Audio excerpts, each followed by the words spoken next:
Bonjour, Dominique Jacob, architecte de l'agence Jacob McFarlane. Nous avons créé notre agence avec Brandon en 1998. On s'intéresse beaucoup aux projets qui s'adressent à la culture. On a réalisé un projet précédemment, on a notre FRAC à Orléans, le FRAC Centre Val-de-Loire, qui s'appelle les Turbulences. Un autre bâtiment que nous avons réalisé, qui est très important pour l'agence, est la Cité de la Mode et du Design à Paris, les Docks de Paris, qui était un ancien bâtiment industriel qui servait d'entrepôt, qui est juste à proximité de la gare d'Austerlitz. Et donc, on l'a réhabilité en gardant toute sa structure béton. Et on a installé un système plug-over en verre et en métal qui permet d'accéder au toit, depuis lequel on a une très belle vue sur la Seine. C'est toujours intéressé aux espaces d'exposition d'œuvres, aux arts contemporains. Et un FRAC est justement un fonds régional d'art contemporain. Et donc, c'est vraiment ce qui nous a donné cette volonté de répondre à ce concours.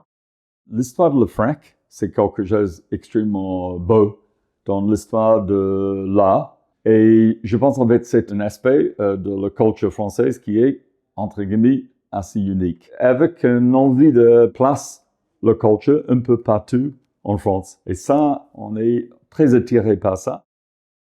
Et l'originalité qui allait avec la programmation, qui n'était pas simplement donc un lieu d'exposition, mais aussi une artothèque, donc avec un système de prêt d'œuvre, un café lecture. Et donc on voyait bien que dans ce programme, il y avait une volonté d'intégrer un public dans des espaces de circulation. Et donc ça nous a semblé assez original, novateur comme approche, pour que nous y répondions. Ce projet est une réhabilitation d'une ancienne imprimerie qui est en plein cœur de ville. C'est un sujet qui nous prend à cœur en général, la réhabilitation, la transformation, la régénération d'un bâtiment. On est dans une époque où on doit cesser d'avoir un étalement des constructions qui s'étendent hors l'espace de la ville. C'est plutôt pour nous des sujets manifestes de démontrer qu'on peut, en plein centre-ville, prendre un bâtiment qui va à notre usage et qu'on peut le transformer donc, dans un espace pour accueillir de l'art. C'est un point extrêmement important. On se rend compte que dans beaucoup de villes, il y a plein de bâtiments qui sont vides, qui peuvent être réhabilités. Un sujet qui nous passionne et je pense que c'est un sujet de demain. On ne va pas pouvoir continuer à bétonner nos espaces, nos territoires. C'est un bâtiment sublime dans son structure, 19e, un peu Eiffel dans son ambiance, et surtout c'est un grand atrium de lumière. Donc, deux aspects, le côté squelette de la structure et la lumière. Donc, notre projet, c'est vraiment un projet tout autour de l'influence, l'impact de ça. On tient toujours à garder l'histoire du lieu, à travailler avec la mémoire, de garder le plus intact possible et le plus véridique possible ce qui est là.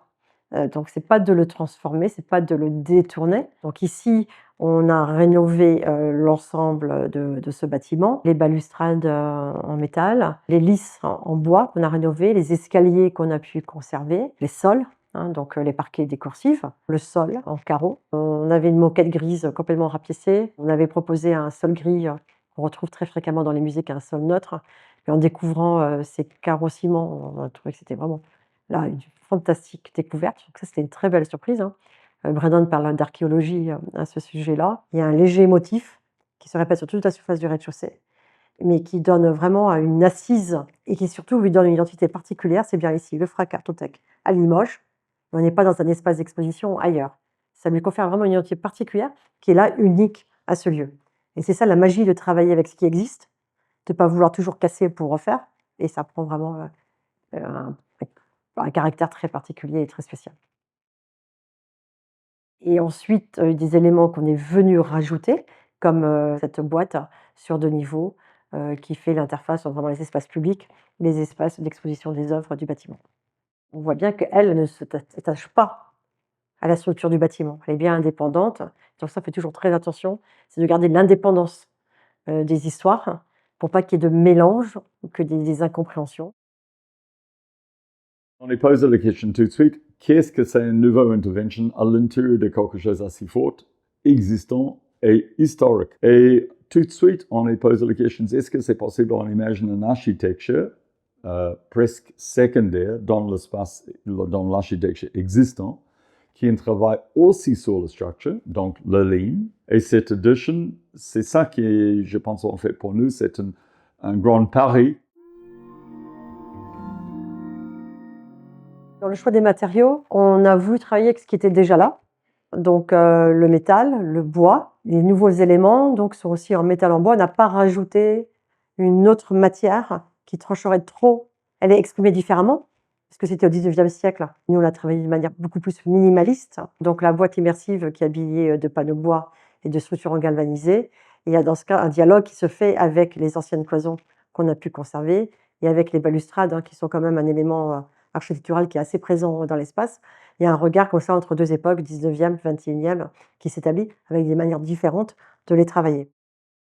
Le remplissage dans le bâtiment existant qui est tout à fait intéressant, c'est le remplissage en bois. Et en restaurant le bâtiment, on est bien pris le pari à laisser le bois comme un clin d'œil dans son histoire.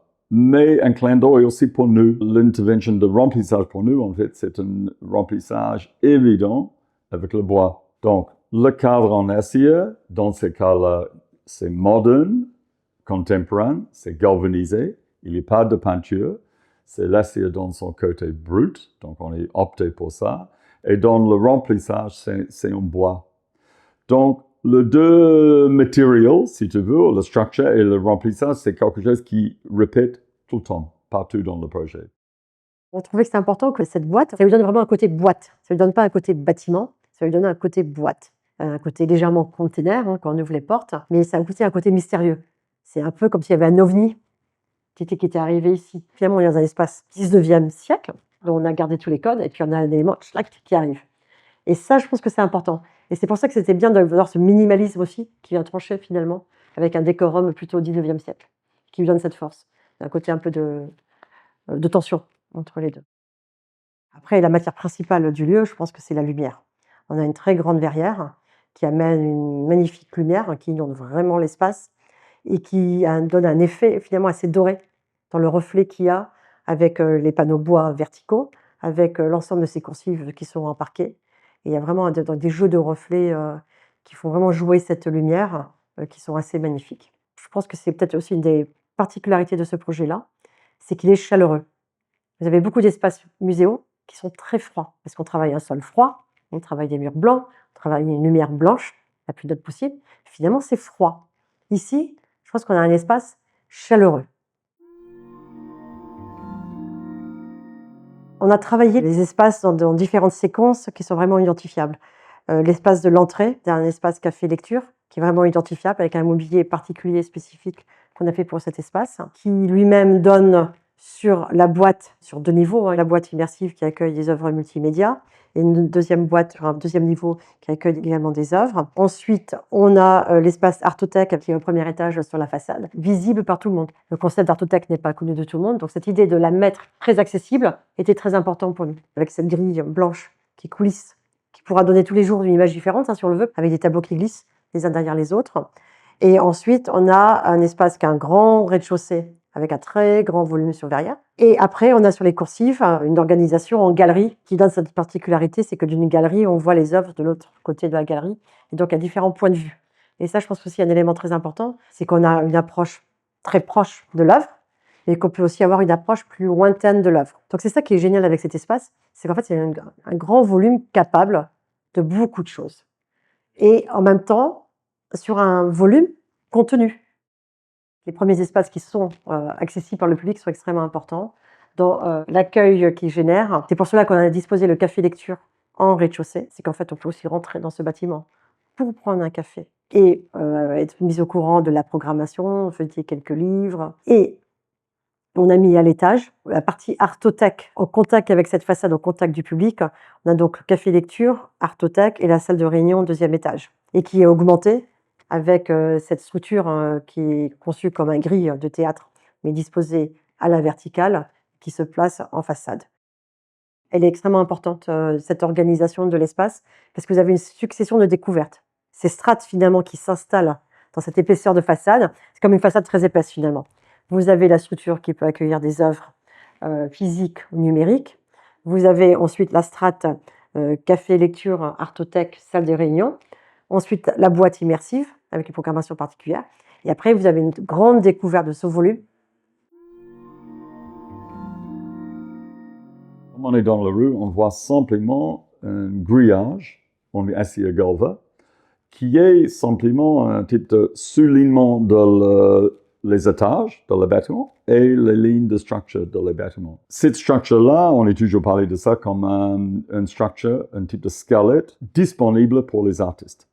Dans le système d'analyse de la structure, qui est très tramé dans le bâtiment, on a sorti une dernière trame, donc contemporaine, du XXIe siècle, qui est venue s'accrocher sur la façade, qui devient un support d'accroche d'œuvres.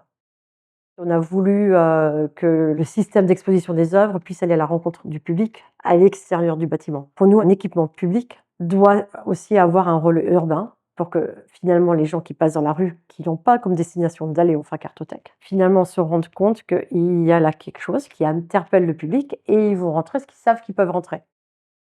Souvent, il y a un frein, il y a un voile. On voit un bâtiment qui est assez perméable et on n'ose pas pousser la porte. Donc un de nos grands travaux, c'est justement que les portes soient ouvertes pour que le public, le passant, qui n'est pas un aficionado de l'art contemporain, ait la curiosité de rentrer, qui puisse se dire qu'il a la liberté de le faire. Le point fort, vraiment, c'est le travail avec le volume, avec le vide qui est là. Et le vide qu'on a voulu rendre finalement actif. La révélation du sol, pour nous, c'était une sacrée découverte. La découverte de tous les éléments de la charpente après traitement. Les traces qu'on voit sur toutes ces charpentes, vous avez des chiffres, il y a des lettres. Et après, c'est vraiment le travail sur la lumière qui prend un rôle vraiment magique. C'est ça qui donne cette richesse à ce projet. On importe une certaine humility. Je pense que pour la première fois, on n'est pas dans un geste iconique, architectural. Ici, il ne faut absolument pas faire ça. Avec ce projet-là, je suis extrêmement contente. On a trouvé, je pense, une clé à ouvrir le lieu existant avec une nouvelle architectural intervention de humility.